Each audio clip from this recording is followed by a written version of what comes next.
Yon, kamusta mga ka-review? Ako nga pala si Kit at welcome sa Kamote Custom. So ngayon, ipapakita ko sa inyo itong aking custom na steel dahil ang nakuha ko ay yung regular version. So okay sana ko yung platinum pero wala tayong magagawa, random yung pag-ship ng body pot. So sasabihin ko sa inyo kung ano yung mga ginawa ko dito sa customs na to. So simulan na natin. So una, ang ginawa ko nga pala is pininturahan ko yung shoulder pauldron niya tsaka yung chest. Tapos yung sa mga gauntlet sabay yung yung crotch piece at tsaka yung sa boots niya.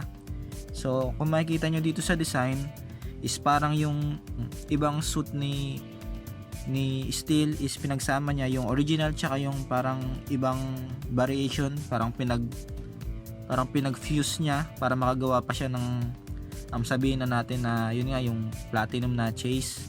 So actually hindi ito accurate sa comics, sa Reign of Superman na comics. So eto, nag-decide ako na sige, hayaan ko na yung bluish color niya. Ngayon ang gagayahin ko is itong nasa Reign of Superman na may pagka bluish tapos medyo white. So ito nga pala yung yung ginawa ko. Pininturahan ko muna yan.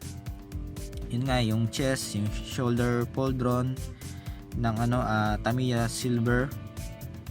Tapos yung cape nga pala is hindi ko nagustuhan dahil kung makikita nyo sa mga images na to galing sa comics, medyo fluffy dapat yung cape nya.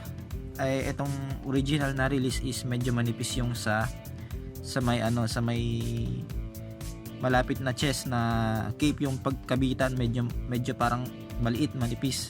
So ginawa ko, in-adjust ko, kinat ko yung cape ng konti tapos in-adjust ko para kumapal yung sa my shoulder kahit konti. So nakita ko naman yung difference. Tapos pininturahan ko nga rin pala itong itong hammer nya. Yan. Tapos itong pinaka tricky is dito sa may tube, kasi kung makikita nyo may tube dapat yung sa gilid. Ang tawag dun is parang fork tube suspension para dagdag sa aesthetic ni Steel, kumbaga maging accurate siya sa comics. Ayan. So ang ginawa ko is kumuha ko nitong wire na ganito, parang sa RJ45 namin to. Ginagamit dati nung nag-aaral ako. So marami akong tirang ganyan. Tinanggal ko lang yung laman, tapos sinukat ko. Ayan, tinapyasan ko yung sa taas tsaka sa baba, sinukat ko yun. Yung dun sa may belt niya sa gilid at tsaka dun sa may paa niya sa magkabila ang paa. Ayan. Tapos ang ginawa ko is binutasan ko ngayon ng isang butas. Pero hindi pala pwede yun kasi parang hindi masyadong nakakabit. So ang ginawa ko dalawa, magkabilaan. Ayan, kung mapapansin nyo, yan. Parang alambre yan pero bendy wire yan na nakuha ko din sa mga laruan. Bendy wire. Pwede kayong gumamit ng alambre kaso hindi ako gumamit ng alambre kasi nangangalawang kasi yun. So ayan, yan yung tube. Tapos ayan yung makikita sa loob ng crotch, yung alambre. Yan, yung bendy wire. Tapos nung ginuglo ko siya, sabi ko parang hindi pwede kasi kailangan may articulation din tong tube. So ganito ginawa ko, naglagay ako ng isa pang tube sa pinutol ko yung tube na original na sukat, tapos naglagay pa ako sa loob ng mas maliit na tube. Yan din yun, ginunting ko lang sa gitna.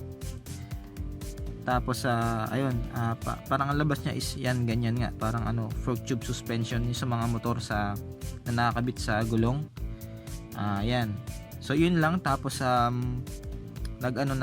pininturahan ko na siya ulit ng silver ng Tamiya. Tapos kinoat ko siya ng gloss coat para maprotektahan yung pintura. So ganun din ginawa ko sa pininturahan kong parts ng katawan ni Steel. So ayan.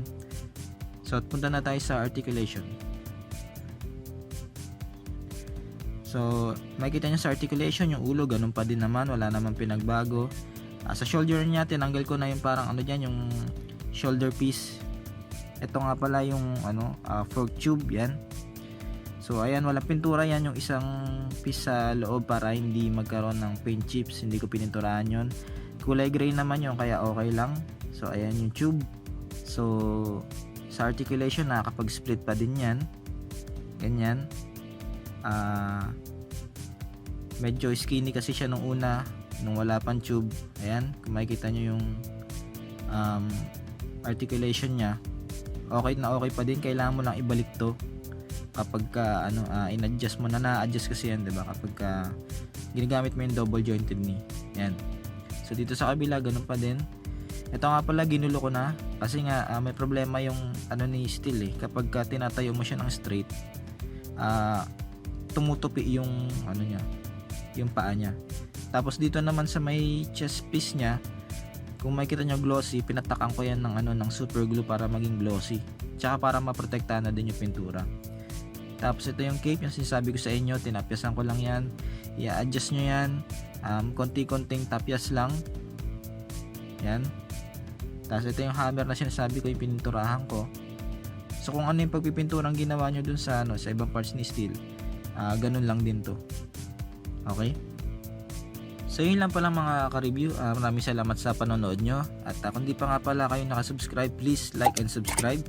Makakatulong yun sa channel natin. And of course, nandyan sa baba yung link ng mga social media account, like Instagram tsaka Facebook. So follow nyo lang yun para makita nyo yung mga gallery. At sana nagustuhan nyo tong custom na to. At marami pa ako dito ng custom na ipapakita sa inyo.